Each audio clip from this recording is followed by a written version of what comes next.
बंगाल में हाल ही में संदेशखाली में हुई घटना खूब सुर्खियों में रही थी। लगातार इस पर विवाद होता रहा। संदेशखाली की महिलाओं के साथ जो हुआ वो पूरी दुनिया ने देखा, पूरी दुनिया ने सुना। महिलाओं की चीख की आवाज देश भर में गूंजी। लेकिन बंगाल की सत्तारूढ़ पार्टी टीएमसी ने इस पर ऐसी चुप्पी बरती कि सब हैरान थे। और चुप्पी बरतनी तो थी ही, क्योंकि ममता दीदी की पार्टी के नेता शाहजहां शेख पर इस पूरे मामले का संगीन आरोप लगाया गया था। आरोपी शाहजहां शेख को गिरफ्तार किया गया था और अब इस मामले में जांच अब तक जारी है। इसी के बीच जब ये मामला ईडी तक पहुंचा तो ईडी के अधिकारियों ने संदेशखाली जाकर पीड़ित महिलाओं से इस मामले पर बातचीत करने का निर्णय लिया। लेकिन कहीं ना कहीं ये बात बंगाल के गुंडों को रास न आई और उन्होंने इन पर हमला करवा दिया।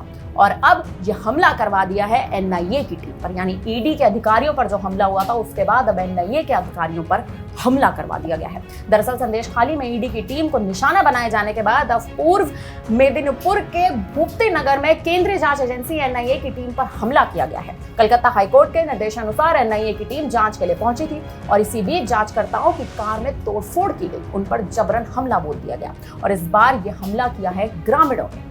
एनआईए ने दावा किया कि 2 व्यक्तियों को पूछताछ के लिए ले जाते समय उन पर हमला किया गया। बता दें कि अधिकारी इलाके में हुए विस्फोट की जांच के लिए भूपति नगर गए थे। जब एनआईए 2 लोगों को पकड़कर ले जा रही थी उसी समय ग्रामीणों ने दोनों की रिहाई की मांग करते हुए एनआईए की गाड़ी को घेर लिया और कार पर जबरन हमला बोल दिया। इस दौरान ईडी के कई अधिकारी भी घायल हुए। हालांकि अब इस मामले पर बंगाल की मुख्यमंत्री ममता बनर्जी की भी प्रतिक्रिया सामने आई है।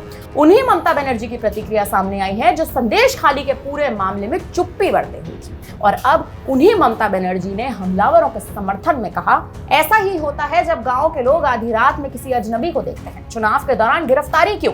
हम चाहते हैं कि चुनाव आयोग निष्पक्षता से काम करे, न कि बीजेपी संचालित आयोग बन जाए। सीधे तौर पर कहें तो ममता बनर्जी ने एनआईए की टीम पर ही सवाल उठा दिया है। ममता बनर्जी ने कहा कि कथित तौर पर राजनीतिक लाभ के लिए केंद्रीय एजेंसियों का इस्तेमाल करने के लिए बीजेपी सरकार की आलोचना की है। फिलहाल अब इस मामले की जांच चल रही है, लेकिन कहीं ना कहीं अब ये सवाल है और ये सवाल है सीधा बंगाल की मुख्यमंत्री ममता बनर्जी से कि आखिर उनके राज्य में ये चल क्या रहा है, ये किस तरह का कानून है, ये किस तरह का बंगाल का प्रशासन है जो अब सरकारी अधिकारियों पर ही लगातार हमले बोले जा रहे हैं। फिलहाल अब जिस तरह से ममता बनर्जी की प्रतिक्रिया सामने आई है, अब देखना यह है कि आने वाले समय में ये मामला क्या मोड़ लेता है। फिलहाल अब इस खबर पर आप क्या कहेंगे, हमें कमेंट करके जरूर बताएं। धन्यवाद। वीके न्यूज, राष्ट्र के नाम।